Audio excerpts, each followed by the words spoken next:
This course is really for anyone, but there will be a few tips for Canadians only, but the overall theory works no matter where you live in the world.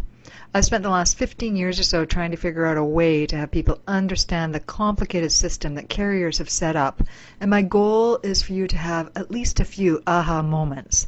Please feel free to comment in the section below and about your travel experiences and where you've taken your devices, what your issues have been, and how this course will help you. And if you're Canadian, please check out the info below about the new CRTC rules taking place in December of 2013. We're going to cover roaming, CRTC rules, Bluetooth, Wi-Fi or wireless, voice plans, SMS texting plans, data plans, PIN messaging, really just for BlackBerry, SIM, tethering, unlocked, apps, GPS, BBM, iMessage, and other instant messaging. And really, it's been super confusing for people. So please, if you have any questions that we don't cover at the end, ask, and I will add slides and make sure that you understand, and will help you save money.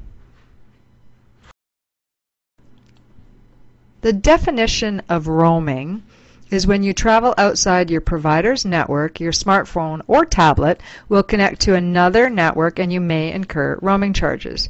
So an example would be if you're Canadian, you're not roaming when you're in Canada, and if you're American, you're not roaming when you're in the US. You roam when you're out of your home country. Now, you may still be charged long distance within your own country depending on your plan, and you may also incur text charges depending on your plan, but you're not roaming with data.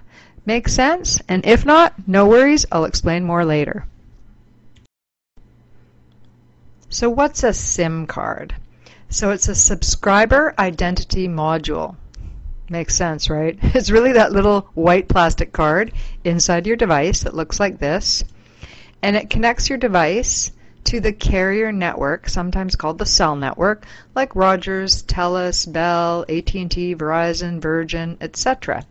Now it does hold some account information, your phone number, contacts, possibly, depending on how you're using your device, but most people actually use your contacts with your email client, which we'll talk about in a bit.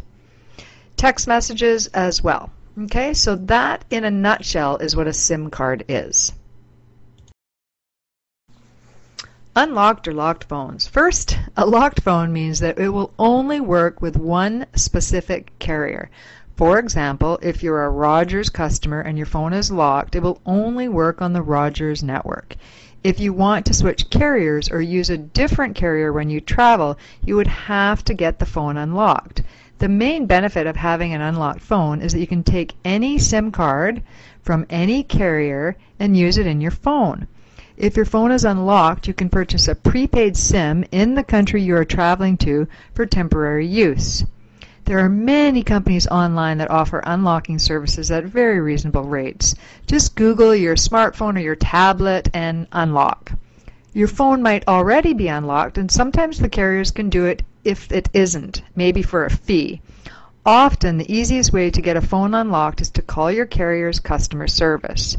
Now, how do you know if your phone is unlocked or not? I put a link below, but basically one way is to remove your SIM card and put your buddy's SIM card in and see if the phone works. Check out the link below.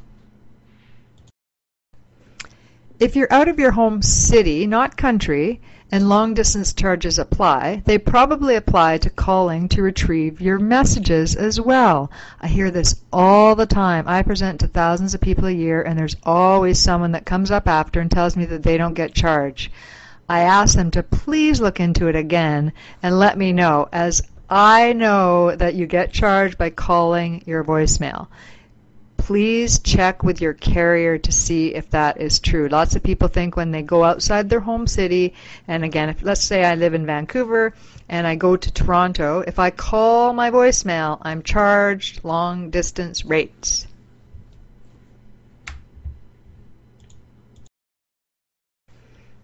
Unlimited plans. that little asterisk will always be somewhere on the contract you signed. It is unlimited to this, but not this, this, and this. Unlimited plans don't really exist. If you believe you have an unlimited plan and you can go anywhere in the world and you won't be charged, let me know who that carrier is, but please call your carrier.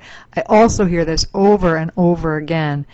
And unlimited texting plans or whatever, this happens all the time. And I can tell you from personal experience, a friend of mine said that they went to Mexico and they had an unlimited texting plan, and then they came back and said, why were we charged $400 for a week away? And I said, because unlimited was probably in your own country, not when you go outside your own country.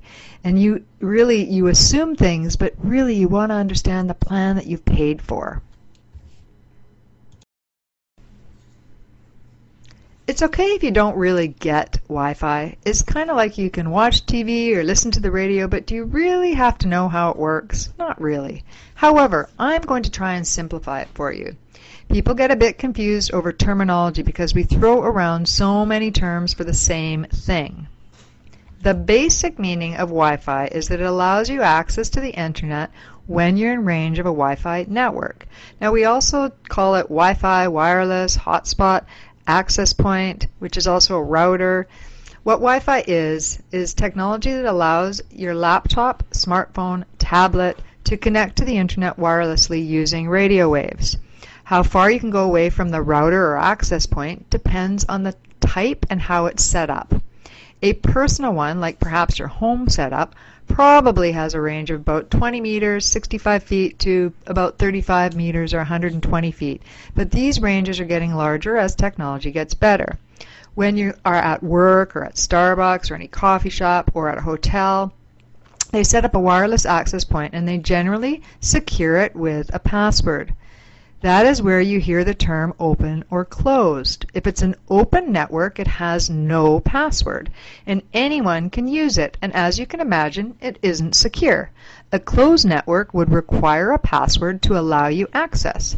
If you want the Wikipedia answer, I've got the link below, and I also have a quick video using a BlackBerry, but it doesn't really matter what smartphone or tablet you have.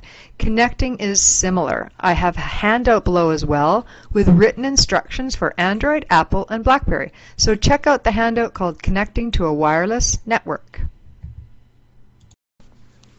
You have a better understanding of Wi-Fi now, right? So let's pretend you're at a beautiful hotel in Mexico and you did everything we talked about in the last section. You enabled your Wi-Fi.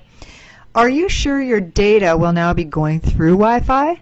Sometimes people miss an integral part of Wi-Fi, and sometimes you have to complete it by going to a browser on your device and okaying their rules. This is what I do, the Darcy test, I'd like to call it. I test this by turning off the carrier connection temporarily and only using Wi-Fi. Does it work? Can I send an email? Can I browse? Can I do other data-like stuff? I'll talk about that soon. And if I can safely turn back on the cell network, because when Wi-Fi is on, it overrides the cell or carrier connection, saving you money. I want you to understand that there are 3 parts of your wireless plan, more or less. Okay. So there's the voice part where you need a phone number. There's the texting part where you need a phone number. And everything else that does not require a phone number is data. Browsing, email, internet, instant messaging, all that is data. You have to understand that. In this example, the rates are going to be a Canadian going into the US, but it doesn't matter. The theory is the same. I'm going to do the vice versa shortly. But I'm going to the US. I didn't get any sort of add-on plan, which I'll talk about later, and this is what happens. We all get long distance. It requires a phone number to make the call. And if I was in the US, I would be charged roughly $1.45 a minute. So a 10-minute call would cost me $14.50. Everyone kind of gets that, right? We also get texting, more or less. It's a short form of communicating through a phone number. You must have a phone number, and you're limited to 160 characters of typing, so you got to be short and concise, and that is why we all have changed all our words to short words, because we only have those 160 characters in a message. Okay, so if I sent 10 texts, it would cost me $7.50. Data roaming, this is the kicker and the confusing part. What are you doing and how much is it costing you? I have seen people with hundreds of dollars over from a trip away to thousands and even hundreds of thousands. Data roaming. We look at this, it says $6 a megabyte. Great. What does that really mean? Let me show you an easy example. This is a screenshot from an iPhone in November 2013, and I added 3 photos. Now, prices may change. I just want you to understand, because this happens all the time. You're away and you have some great shots when you're traveling and you want to send it to your friends and family. So if you decide to send the actual size, do you know what that would cost you in the U.S.? This is just in the U.S., so roaming fees are much higher in other countries. If I chose the small version, not bad, it would cost me about 82 cents. If I did the medium version, it's $2.76. Not bad. If I chose large, it would cost me $11.40. And if I actually picked the actual size, it's $42.60 for me to send those images. Isn't that crazy? So you really have to think about it when you're sending photos. I would always pick the smallest one if you're worried about costs. Or make sure what? That you're using Wi-Fi. So back to that original plan, okay, that doesn't have any add-on. Another thing that is fairly recent as well is a Mexico trip, and it was $2 a minute to talk. Again, we can figure out easily what a 10-minute conversation would be, 75 cents a text, and it was $8 a meg. So in that same theory, if I took those 3 photos and I did the actual size, it would cost me $56 to do that. Crazy. Now let me show you a recent fee schedule for an American coming to Canada. This is kind of a typical message you would get from a carrier via text. Welcome abroad. To call back to the U.S., dial 1, followed by a 10-digit number. Please note international data rates apply. Data packages of $30 for 120 megs or $60 for 300 megs or $120 for 800 megs are available at whatever, or free to call, so you call that number. You may turn off data. Otherwise, pay-per-use rates of $15.36 a megabyte apply. Okay? Now this is where most people, oh, okay, fine, whatever, and then continue on their holiday or business trip. This is why you don't want to do that. So hang on to your pants, folks. How much would this cost an American coming to Canada? If you hit actual size, a whopping $109.06. Oh my goodness. So you see where people get into trouble. So let's talk about this again. Here's the carrier network. So it doesn't matter who it is, Rogers, Uno Mobile in Italy, Verizon, Telus, Bell, wherever. You have voice again requires a number. Texting requires a phone number. Data doesn't. And all these things generally go through the carrier network. Unless you have turned on Wi-Fi. Then it's essentially free or less expensive because you may have to pay for your Wi-Fi. It depends. But whether it's Starbucks, the hotel, a coffee shop, it doesn't matter where it is, you can actually have data flow through the Wi-Fi network.